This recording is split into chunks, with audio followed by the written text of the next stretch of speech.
श्रोताओं नमस्कार, बहुत बहुत स्वागत है आप सभी का कार्यक्रम स्वास्थ्य चर्चा में। मैं हूं अशोक पांडे। श्रोताओं, 7 जून को दुनिया भर में वर्ल्ड फूड सेफ्टी डे के रूप में मनाया जाता है। ये दिवस क्यों महत्वपूर्ण है, फूड सेफ्टी क्यों इम्पोर्टेंट है, और इसी से जुड़ा हुआ एक बहुत महत्वपूर्ण विषय है फूड पॉइजनिंग। तो इन सभी बिंदुओं पर हम चर्चा करेंगे, और चर्चा करने के लिए और हमारे श्रोताओं को विस्तार से जानकारी देने के लिए हमारे साथ स्टूडियो में डॉक्टर अभिषेक पांडे जी हैं। आप department of medicine IMS BHU में एसोसिएट प्रोफेसर हैं। अभिषेक जी नमस्कार, स्वागत है हमारे स्टूडियो में और इस कार्यक्रम में। नमस्कार अशोक जी। अभिषेक जी, हम बात कर रहे हैं वर्ल्ड फूड सेफ्टी डे पर। तो सबसे पहले तो ये जानना जरूरी है कि फूड सेफ्टी दुनिया भर में कितना बड़ा इशू है। बहुत अच्छे विषय को आपने लिया है। 7 जून को हम सेलिब्रेट करते हैं विश्व वर्ल्ड फूड सेफ्टी डे, और ये इसलिए जरूरी है हमें जानना क्योंकि ये इस दिवस से हमें ये अपने खाने में कितना, हमारे खाने से हमारा स्वास्थ्य बनता है, और अगर खाने में अगर हमारे खाना ठीक तरीके से नहीं है, कहीं किसी न किसी तरह से वो प्रदूषित हो जा रहा है, तो उसके चलते हमारा स्वास्थ्य भी प्रभावित होता है। तो वर्ल्ड फूड सेफ्टी डे से एक अवेयरनेस हम क्रिएट करना चाहते हैं एक पब्लिक में कि जो आपको खाना आप खा रहे हैं वो आपको सही है, स्वच्छ है कि नहीं है, और क्या एहतियात रखें जिससे आपके खाना दूषित न हो, और आप सही खाने में जो आपके लिए स्वास्थ्य के लिए जरूरी है, और जो खाना गड़बड़ है जिसको न खाएं उसके बारे में आपकी जानकारी आपको हो। तो इस दिवस से हम ये चीज़ की जानकारी अपने पब्लिक एट लार्ज में डिस्ट्रीब्यूट करना चाहते हैं। अभिषेक जी, फूड सेफ्टी सच में बहुत बड़ा इशू है। जिस तरह से आपने बताया कि अगर हमारा भोजन और हमारे भोजन की शैली ठीक नहीं होगी तो निश्चित तौर पर हमारे स्वास्थ्य पर बड़ा दुष्प्रभाव पड़ता है और हम बीमार पड़ते हैं। बीमारी की बात जब आती है तो फूड पॉइजनिंग सबसे कॉमन समस्या है जो खाने से जुड़ी हुई है। जरूर। तो हमारे श्रोताओं को थोड़ा सा फूड पॉइजनिंग के बारे में विस्तार से बताएं। अशोक जी, जैसे हम फूड पॉइजनिंग वर्ड से समझते हैं, यहाँ फूड एक वर्ड है जो खाना, और पॉइजन मतलब जहर। तो खाना तो आदमी खाता है अपने स्वास्थ्य के लिए, और खाना कब जहर बन सकता है? ये तब बन सकता है कि अगर ये दूषित हो जाए कोई बैक्टीरिया, वायरस या फंगाई से, या कोई और इसमें ऑर्गेनिज्म ग्रो कर जाए, और इसके चलते इसमें ऐसे ऐसे विषाणु पनपने लगते हैं जो जहर पैदा करने लगते हैं, और जब वो दूषित खाना आदमी प्रयोग करता है तो उसके चलते वो एक दुष्परिणाम अपने शरीर पे देता है, और उसके चलते तरह तरह की समस्याएं होने लगती हैं, जैसे पेट खराब होना, दस्त होना, वो उल्टी होना। और ये फूड पॉइजनिंग ज़्यादातर दूषित खाने, और ये गर्मियों में और बरसात के मौसम में ज़्यादा ये पाए जाते हैं क्योंकि उस वक्त टेम्परेचर हाई रहता है, और ये हाई टेम्परेचर के चलते बैक्टीरिया जो है बहुत ज़्यादा पनपते हैं, और खाने दूषित हो जाने के चलते फूड पॉइजनिंग की समस्या गर्मी में और बरसात में भी ऐसे ही होता है कि पानी का जो दूषित पानी होता है उसका प्रयोग कर लेने से, या खाने में उस तरह के दूषित पानी आ जाने से फिर वो बैक्टीरिया ग्रो करने लगते हैं, और कई सारे वायरस भी होते हैं जो बरसात के सीजन में ज़्यादा प्रभाव देते हैं, और उसके चलते एक लक्षण जो मैंने आपको बताया ये सब हो सकते हैं। तो फूड पॉइजनिंग एक गंभीर समस्या है जो दूषित खाने से हो सकती है। तो ये भोजन के दूषित होने का जो कारण है अभिषेक जी, वो असल में क्या होता है? हमारी लापरवाही होती है, भोजन का रखरखाव होता है, या हमारी कुछ आदतें ऐसी होती हैं कि हमने भोजन बनाया और उसका उपयोग तुरंत ना करके फिर हम इंतजार करते हैं कि अच्छा चलो शाम में खा लेते हैं। आपने बहुत सही बताया। ये तीनों जो आपने बात बताई, तीनों बातें इंपॉर्टेंट हैं। एक तो अगर हम अपने हाथ को स्वच्छ नहीं रखते हैं, तो ये मैं बताना चाहूंगा कि जब भी हम खाने का प्रयोग करते हैं तो हाथ को साबुन पानी से धो लेना चाहिए, और फिर शौच के बाद भी हाथ को साबुन पानी से धो लेना चाहिए। और कभी भी आपको लग रहा है कि आपके हाथ साफ नहीं है तो कभी भी खाना खाने से पहले जरूर धोएं। ये एक नियम जरूर बना के रखें, इससे आप कई सारे फूड पॉइजनिंग की समस्या से बच सकते। दूसरा कि रख रखाव खाने का, जैसे अगर कोई भी खाना बाहर में रखा गया, बहुत लंबे समय तक बाहर में रखा गया है, तो उसका आप देखेंगे रंग या दुर्गंध सी आने लगती है कई बार। तो अगर हमें लगता है कि कोई खाने को हमें लंबे समय तक रखना है तो आप देख लीजिए किस टेम्परेचर पे रखना उचित होगा। तो अगर कोई मांस का बना हुआ चीज है तो उसको फ्रिज में आप रख दीजिए, तो फिर उसको बाद में फिर अगर आपको यूज करना है तो गर्म करके कर सकते हैं। लेकिन बाहर रखने पे, जब अभी जिस तरह से टेम्परेचर है, गर्मी का समय है, तो ये नुकसान करेगा क्योंकि बैक्टीरिया पनपने लगते हैं और फिर वो दूषित कर सकता है। और तीसरा, खाने बनाने वाला जो व्यक्ति है जो खाना बना रहा है, वो अगर उसके हाथ दूषित हैं तो खाना बनाने से पहले जरूरी है कि वो हाथों को स्वच्छ रखें, साबुन पानी से धोएं और फिर खाना बनाएं। और खाना बनाते समय एक एहतियात बरत के रखें। अगर किसी को कोई पहले से कोई बीमारी है इस तरह की, तो जब खाना बना रहा है तो उसको उस समय नहीं बनाना चाहिए, क्योंकि अगर खुद ही उसकी तबीयत खराब है और उस तरह से कर रहे हैं। तो सबसे जरूरी है हाथों का स्वच्छ रखना, और उसके साथ एक टेम्परेचर, जो एक तापमान है, जो उचित तापमान, अगर आपको लग रहा है कि पहले तो लंबे समय तक रखा हुआ खाने को नहीं प्रयोग करना चाहिए। खाना वैसा खाएं जो बना है और फ्रेश, जिसे हम ताज़ा खाना कहते हैं, उसी को प्रयोग करना चाहिए। बहुत लंबे समय तक रखे खाने में से फूड पॉइजनिंग की समस्या होने की चांस ज़्यादा होती है। और बाहर के खाने जहाँ तक हो सके उसको भी हमें अवॉइड करना चाहिए। कि रीज़न क्या है, क्योंकि ये हमें पता नहीं रहता है कि वो किस तरह के पदार्थों का प्रयोग कर रहे हैं और कितनी उनकी स्वच्छता है, तो इसके चलते समस्याएं हो सकती हैं। निश्चित तौर पर अभिषेक जी, मेरा सवाल भी अगला जो है वो इसी से जुड़ा हुआ है कि बाहर के खाने का प्रचलन बहुत तेज़ी से बढ़ रहा है। खास करके युवाओं में ये समस्या बहुत कॉमन है। हम देखते हैं कि सड़क के किनारे जो स्ट्रीट फूड की दुकानें हैं वो शाम होते होते उनका बाजार पूरी तरह से सज जाता है, और जो यंगस्टर्स हैं वो तो उनकी भीड़ तो देखी ही जाती है वहाँ पर। पुरुषों, महिलाओं, बच्चों की भी कोई कमी नहीं होती है। दूसरा एक जो समस्या है, आजकल शादी बारात का मौसम चल रहा है, सीज़न चल रहा है, और शादी बारातों में भी हम देखते हैं कि अक्सर खाने में बहुत विलम्ब होता है। कई बार रात के 10 बज जाते हैं, 11 बज जाते हैं, और आपने बताया कि रखा हुआ भोजन खाने में बहुत सारी समस्याएं हो सकती हैं। तो एक तो ये स्ट्रीट फूड का प्रचलन और उसका दुष्प्रभाव, और दूसरा ये शादी बारात के समय में जो भोजन काफ़ी देर बना हुआ रखा रहता है, इसका किस तरह से दुष्प्रभाव हमारे शरीर पर पड़ता है? ये दुष्प्रभाव ऐसे पड़ता है कि जैसे अगर शादी बारात की हम बात करें, जब लंबे समय तक लोगों को वेट करना पड़ता है, और कई बार जो खाना वो रखे रहते हैं वो सही ढंग से स्टोर नहीं करते हैं, मतलब प्रॉपरली स्टोर नहीं है, वो खुले में छोड़ दिए, मक्खियाँ पड़ रही हैं, ये सब हो रहा है। और फिर अल्टीमेट इफेक्ट ये होगा, दूषित खाना खाएंगे, और फिर उस बारात में कई लोग जिनकी तबीयत खराब हो गई, दस्त होने लगे, उल्टी होने लगी।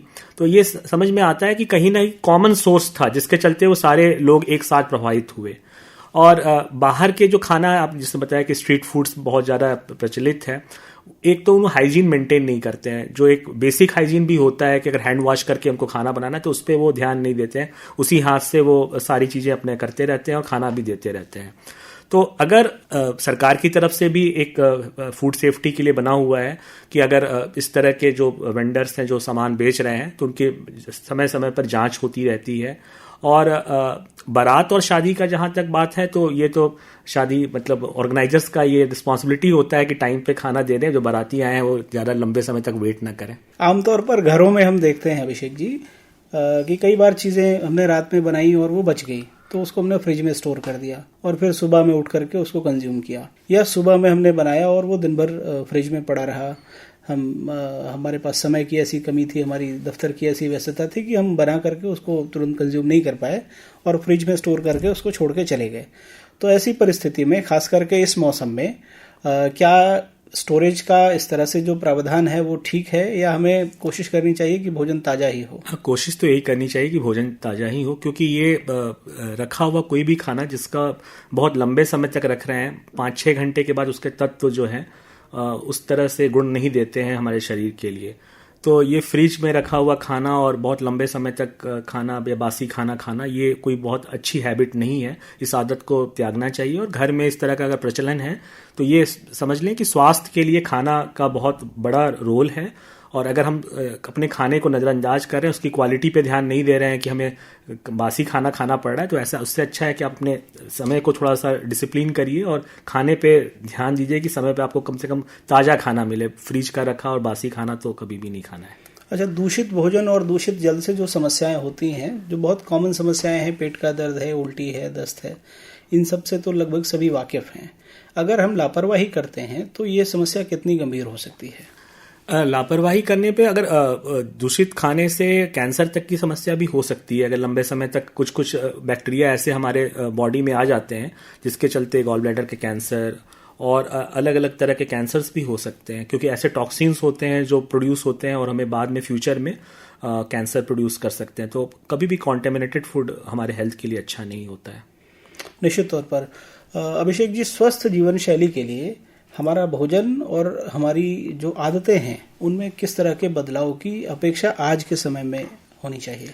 मुझे लगता है कि आजकल की भाग दौड़ की ज़िंदगी में लोगों को ये भूल गए हैं कि हमारे लिए खाने की कितना ज़्यादा अभी भी इम्पोर्टेंस है, और खाने पे के टाइम पे ध्यान नहीं देते हैं। सबसे कम समय खाने पर ही लगाते हैं, और खाने के समय भी वो और दूसरी चीज़ों को करते रहते हैं। जब भी आप खाना खाएं तो ध्यान से अपने खाने पर ही ध्यान दीजिए, उचित एक समय दीजिए खाना चबाने में, घोटने में, निगलने में। मतलब ऐसे ना करें कि जैसे लग रहा है कि खाने में ही सबसे कम आपको समय सेव करना है। दूसरा, कभी भी खाना जैसा मैंने बताया पहले भी कि बासी खाना या लंबे समय तक रखा खाना ना खाएं।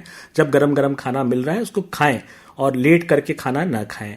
और खाने को समय पे खाना भी बहुत ज़रूरी है। तो मतलब आजकल क्या होता है कि लोग भाग दौड़ में रहते हैं, कोई काम कर रहे हैं तो कभी लंच स्किप कर देते हैं, कभी डिनर स्किप कर देते हैं, कभी ब्रेकफास्ट नहीं करते हैं या लेट ब्रेकफास्ट करते हैं, तो वो बहुत हेल्थ के लिए ख़राब है। तो समय पे खाना खाना और ताज़ा खाना खाना ये बहुत ज़रूरी है। अभिषेक जी, हमने बात की कि फूड पॉइजनिंग होती कैसे है और हमारे शरीर पर कितनी तरह के या किस किस तरह के दुष्प्रभाव हो सकते हैं, जिसमें उल्टी दस्त से लेकर के और कैंसर तक की समस्या आपने बताई। हम अगर किसी को ऐसी समस्या हो गई हमारे परिवार में या हमें स्वयं ऐसी समस्या हो जाए, तो उस स्थिति में बचाव के क्या उपाय हैं और इसका इलाज क्या है? फूड पॉइजनिंग से जैसे मैंने बताया आपको कि उल्टी और दस्त की समस्या ये एक्यूट प्रॉब्लम, मतलब तुरंत की समस्या है। कैंसर फूड पॉइजनिंग से हम नहीं बोलेंगे। कैंसर मतलब उस ऑर्गेनिज्म ग्रोथ होने से लंबे समय तक अगर रह रहा है तब कैंसर होगा। तो अभी मैं जो आपको बताने जा रहा हूँ कि अगर किसी को तुरंत कुछ दिक्कत होती है, जैसे कोई दूषित खाना खाए और उल्टी या दस्त हो रहा है, तो ज़्यादातर उल्टी या दस्त होने से इंसान के शरीर का पानी का कमी होने लगती है। जब पानी की कमी होने लगती है तो ब्लड प्रेशर जो है कम होने लगता है। तो सबसे पहले जो ज़रूरी है कि हम पानी पीते रहें, कभी भी पानी की कमी ना शरीर में होने दें। और हो सके तो ORS का पाउडर जो है उसको यूज़ करें। ORS अपने नियरेस्ट हेल्थ सेंटर से आपको मिल जाएगा और बाजार में भी उपलब्ध रहता है, तो ORS का प्रयोग करें। उसके बाद अगर आपको पास नहीं ORS है तो नींबू पानी, शरबत जैसे पानी में थोड़ा सा नमक, थोड़ा सा चीनी डाल के, नींबू डाल के आप कर सकते हैं। लेकिन ORS आपके लिए बेस्ट है अगर आपको मिल रहा है तो। दाल का पानी, तो पानी की कमी नहीं होना चाहिए। दूसरा चीज़ कि अगर आप समस्या आपको लग रही है कि ज़्यादा है और आप नहीं, तो आप नियरेस्ट हेल्थ सेंटर में तुरंत संपर्क करें, क्योंकि कई बार ऐसा होता है कि इसके चलते किडनी पे भी असर पड़ जाता है और किडनी ठीक से काम नहीं करने लगती है और ब्लड प्रेशर बहुत ज़्यादा कम हो जाता है और फिर किडनी फेलियर में चला जाता है पेशेंट। तो तुरंत उसको कभी नज़रअंदाज नहीं करना चाहिए कि अरे कुछ नहीं है, और फिर एंटीबायोटिक खाना है या नहीं खाना है ये डॉक्टर के सलाह के अनुसार ही करें। तो अपने नियरेस्ट हेल्थ सेंटर पर दिखाएं। निश्चित तौर पर। अभिषेक जी, कई बार होता है कि बच्चों में यह समस्या हो जाती है और आमतौर पर हम देखते हैं कि अगर किसी वयस्क में ऐसी समस्या है तो अपने लक्षणों को पहचान सकता है या अपनी समस्या को एक्सप्रेस कर सकता है। जब ये फूड पॉइजनिंग की समस्या बच्चों में होती है तो उसको समझना थोड़ा मुश्किल होता है, और खास करके उन पेरेंट्स के लिए जो पहली बार माता पिता बने हैं।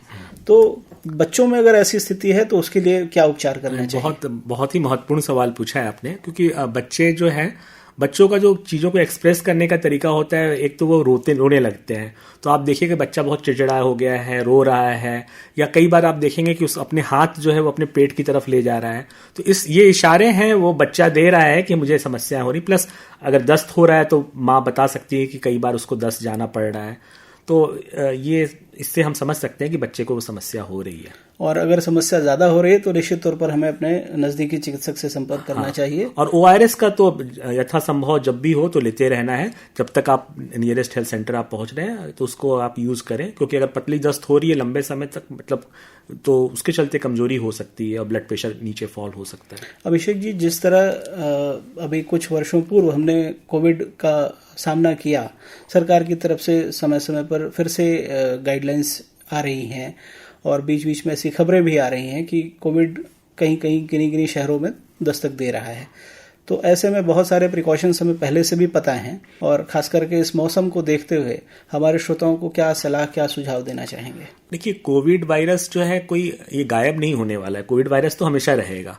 कोई भी वायरस जो है, बहुत ही कम वायरस हुए हैं जो इरेडिकेट हुए हैं। इरेडिकेट वर्ड हम कह सकते हैं, जैसे स्मॉल पॉक्स है, तो स्मॉल पॉक्स पूरी तरह से इरेडिकेट हो गया। तो कोविड वायरस रहेगा, लेकिन केसेस जब ज़्यादा बढ़ने लगते हैं तब ये चिंता का विषय हो जाता है। तो मेरी सलाह यही है कि सबसे इम्पॉर्टेंट है, अगर किसी को खांसी, बुखार इस तरह से हो रहा है तो खांसी अगर आप वर्क प्लेस पर हैं तो मास्क पहन लें। कभी भी किसी के सामने खांसना ये एक अच्छी हैबिट नहीं है, इसको नहीं करना चाहिए। दूसरा कि हाथों की सफाई, ये बहुत ज़्यादा है कि आप साबुन पानी से हाथ धो लिया करें, इससे भी बहुत सारे आपके जो बॉडी हैंड्स में जर्म्स हैं वो चले जाएंगे। तो मास्क पहनना और हाथों की सफाई ये बेसिक चीज़ें हैं, अगर आप रखते हैं तो आप बहुत सारी बीमारियों से बच सकते हैं। निश्चित तौर पर अभिषेक जी, आप समय निकाल करके हमारे स्टूडियो में आए, हमारे श्रोताओं को आपने फूड पॉइजनिंग से जुड़ी हुई बहुत सारी बातें बताई कि किस तरह से इससे बचना है और लापरवाही कितनी गंभीर परिणाम दे सकती है। आपने समय दिया, आपको बहुत बहुत धन्यवाद।